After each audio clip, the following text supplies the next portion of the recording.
వారు ఇంతకుముందు మీరు చెప్పినట్టుగా పాలేరు నాటకం, వారు రాసినటువంటి పాలేరు నాటకం, వారేమో అంబేద్కరిస్ట్, వారేమో దళిత కుటుంబం నుంచి వచ్చినటువంటి వ్యక్తి, వారు ఒక రకంగా గాంధీని కూడా అభిమానించినటువంటి వ్యక్తి. మరి అలాంటి వ్యక్తి రాసినటువంటి పాలేరు నాటకాన్ని ఎవరికి అంకితం ఇచ్చారు? బాగా అడిగారు మీరు. ఒకటి, ఆ నాటకాన్ని కమ్యూనిస్ట్ పార్టీ వాళ్ళు, కమ్యూనిస్టులు ఆనాడు కొన్ని వందల వేల ప్రదర్శనలు ఆ నాటకాన్ని చేశారు. ఆ నాటకం యొక్క గొప్పతనం ఏమిటి?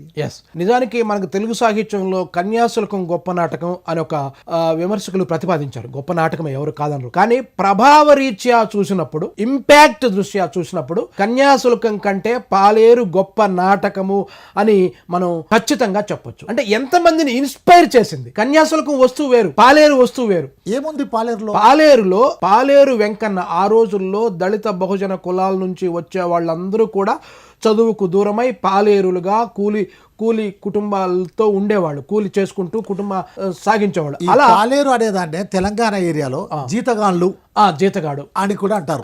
జీతగాడు కూడా అంటారు. పాలేరు వెంకన్న అనే అతను తండ్రి యొక్క ప్రోద్బలంతో కుబేర్రావు అనే ఒక భూస్వామి దగ్గర పాలేరుగా చేరతాడు.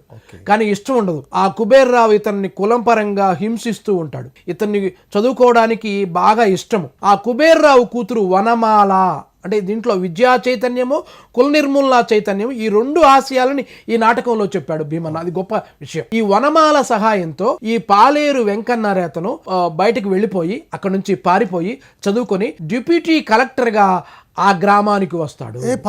పాలేరు వెంకన్న వెంకటేశ్వరరావు అవుతాడు, కలెక్టర్ అవుతాడు. ఇప్పుడు డిప్యూటీ కలెక్టర్గా అవుతాడు. ఈ కుబేర్రావు అనే భూస్వామి కూతురు ప్రోత్సాహంతో, ఉపకారి అనేటువంటి ఒక బడి పంతులు ప్రోత్సాహంతో ఆయన డిప్యూటీ కలెక్టర్గా అదే గ్రామానికి వచ్చి ఆ కుబేర్రావులో, ఆ మార్పు తీసుకొచ్చి ఆ భూస్వామి కూతురునే కులాంతర వివాహం చేసుకుంటాడు, వనమాలని. ఇది చాలా గొప్ప చైతన్యం. అంటే విద్య చాలా కీలకం దళితులకు. అంటే 1930లోనే ఒక కులాంతర వివాహాన్ని కూడా తన నాటికలో ప్రవేశపెట్టాడు. అంతే నాటికలో ప్రవేశపెట్టాడు. ఇవాళ Babasaheb Ambedkar we may forego the material benefits of civilization, but we cannot forego our right and opportunity to reap the highest benefits of the highest education to the fullest extent అన్నాడు. అలాగే backward classes have realised without education their lives are not safe అని బాబాసాహెబ్ అంబేద్కర్ అన్నాడు. మీరు నాగరికత అందించిన సమస్త వస్తుగత ఫలాలను వదులుకోండి, కానీ ఉన్నత విద్యను చదువుకునే అవకాశాన్ని, హక్కును వదులుకోవద్దని బాబాసాహెబ్ అంబేద్కర్ చెప్పాడు. ఆ హక్కును పాలేరు నాటకంలో చెప్పాడు. అంటే బాబాసాహెబ్ అంబేద్కర్ యొక్క ప్రభావం ఈ పాలేరు నాటకం పైన ఉంది, ఆ రాయటం పైన ఉంది అని అనుకోవచ్చా? తప్పనిసరిగా బాబాసాహెబ్ అంబేద్కర్ ప్రభావము, అంబేద్కర్ ఉధృతంగా రాజకీయాల్లోకి, పోరాటాల్లోకి వస్తున్న దశలోనే ఈ నాటకం మనకి వచ్చింది. అలాగే 1944లో బాబాసాహెబ్ అంబేద్కర్ కాకినాడ వచ్చినప్పుడు సభలో కూర్చున్నాడు. బాబాసాహెబ్ అంబేద్కర్ పుస్తకం చదువుకుంటూ ఆ నిర్వాహకులు రిక్వెస్ట్ చేశారు బాబాసాహెబ్ అంబేద్కర్ని, సార్ ఇలా ఒక అబ్బాయి కవిత చదువుతాడు అని. ఎర్రగా ఉన్నాడు, వైట్ గా ఒక మనిషి, లాల్సీ చొక్కా ఫైజమా వేసుకున్నాడు, వచ్చాడు స్టేజ్ మీదకి.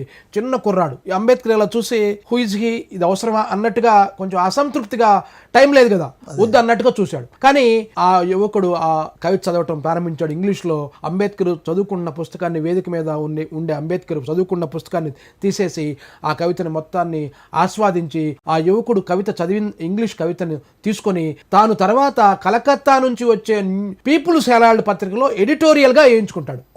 ఆ యువకుడు పేరు భీమన్న.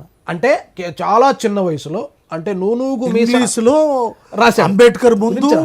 What a great. 1944లో భీమన్న గారు చాలా చిన్న కుర్రాడు, అంటే నూనూగు మీసాల నూతన యవ్వనంతో ఉన్నాడు. ఆ ఇంగ్లీష్ లో కవిత చదివాడు, చాలా ఆశ్చర్యపోయాడు, మెచ్చుకున్నాడు. జాషువా కూడా గబ్బిలానికి చెప్తాడు, అతని మెప్పులు నీ జయారంభములు అంటాడు. అంటే అంబేద్కర్ మెచ్చుకుంటే నీ జయం అక్కడ ఆరంభం అవుతుంది అన్నాడు. ఇవాళ 44లో అంబేద్కర్ మెచ్చుకోలుతో డాక్టర్ బోయి భీమన్న జయం ఆరంభమైంది అని చెప్పుకోవచ్చు. ఆ జయారంభంలో భాగంగానే ఈ పాలేరు నాటకం వచ్చింది. దాంట్లో ఉపకారి పాత్ర, ఓ తల్లిదండ్రులారా, అబ్బాయిలు పుట్టగానే వాడికి ఒక 15 ఏళ్ళు రాగానే అతనికి చేతికి కర్రిచ్చి రైతుగా పంపిస్తున్నారు ఓ రైతులారా. ఒక అబ్బాయి 15 ఏళ్ళకి రాగానే అతన్ని పాలేరుగా చేస్తున్నారు ఓ మాలలారా. మీరందరూ ఆ బిడ్డల్ని చదివించండి అనే ఉపకారి పాత్ర పాలేరు నాటకంలో చెప్తుంది. కాకి మాధవరావు గారు ఏమంటారంటే, నేను చీఫ్ సెక్రటరీని కాదు ఉమ్మడి ఆంధ్రప్రదేశ్కి, నేను పాలేరు వెంకన్నను అని చెప్పాడు. చాలా గొప్ప మాట. అంటే ఒక ఐఏఎస్ ఆఫీసరు ఆయన హోదాని మర్చిపోయి నేను పాలేరు వెంకన్నను అని చెప్పుకోవడం. అంటే పాలేరు నాటకాన్ని చూసి ఆ రోజుల్లో కొన్ని వందల ప్రదర్శనలు ఈస్ట్ గోదావరి, వెస్ట్ గోదావరి, ఆంధ్రప్రదేశ్లో ప్రదర్శిస్తే ఆ నాటకాలను చూసినటువంటి దళితులు, పాలేరులు, కూలి చేసుకునే కుటుంబాల నుంచి వచ్చిన యువకులు, మేము కూడా ఇలాగా వెంకన్నలాగా పాలేరు వృత్తిని మానేసి డిప్యూటీ కలెక్టర్ లాగా ఎదగాలి, చదువుకోవాలి అనే ఒక స్ఫూర్తిని వందలాది యువకుల్లో కలిగించింది. అది నాటకం యొక్క ఫలశ్రుతి అంటారు. నాటకం యొక్క పరమ ప్రయోజనం చప్పట్లు కొట్టడం కాదు. ఆ నాటకాన్ని చూసిన ఎంతమంది కలెక్టర్లు అయ్యారు, ఆ నాటకాన్ని చూసిన ఎన్ని వేల మంది నాటకం యొక్క సందేశాన్ని ఆచరించారు అనేది నాటకం యొక్క విశిష్టతకు తార్కాణంగా మనం భావించవచ్చు. ఆ రకంగా పాలేరు నాటకం ఆ రోజుల్లో గొప్ప ఒక విద్యా చైతన్యానికి తల్లివేరులాగా ఉంది అని మనం భావించవచ్చు. అందుకనే ప్రభావరీత్యా చూసినప్పుడు కన్యాశుల్కం కంటే పాలేరు నాటకం గొప్పది. వాళ్ళకి అర్థమయ్యే భాషలో రాశాడు. దళితులకు, మాలలకు, మాదిగలకు అర్థమయ్యే భాషలో రాశాడు. వాళ్ళ సమస్యల్ని వాళ్ళు తెలుసుకునేలాగా చేశాడు. వాళ్ళ దాస్య బంధనాల్ని వాళ్ళు తెంచుకుని విద్యా చైతన్యంతో ముందడుగు వేసే ఒక గొప్ప స్ఫూర్తిని, ప్రేరణను బోయి భీమన్న కలిగించారు. అంతకంటే గొప్ప చైతన్యం మనకి ఏ కవి ఇవ్వలేడు. అందుకనే తెలుగు సాహిత్యంలో ఇంత గొప్ప ఇన్స్పిరేషన్, ప్రేరణ ఇచ్చిన కవి, ఇంతమందిని ఐఏఎస్ ఆఫీసర్లుగా చేసే కవి భీమన్ గారు అని చెప్పి ఇందాక మీరు చెప్పారు. భీమన్ గారు పాలేరు వెంకన్న ఎలా వెంకటేశ్వరరావు అయ్యాడో, అలా బొజ్జ రాహుల్ ఐఏఎస్ అయ్యాడు, అలా బోయి విజయేంద్ర ఐఏఎస్ ఆఫీసర్ అయింది, అలా బోయి పల్లవి గ్రూప్ 1 ఆఫీసర్ అయింది. అలా వాళ్ళ బిడ్డలు కూడా ఆయన నాటకాల్లో, సాహిత్యంలో ఉండే దాన్ని ఆచరించారు జీవితంలో. అది గొప్ప విషయం. అది ఏ కవికి దక్కనటువంటి ఒక అరుదైన గౌరవంగా భావించవచ్చు మనం.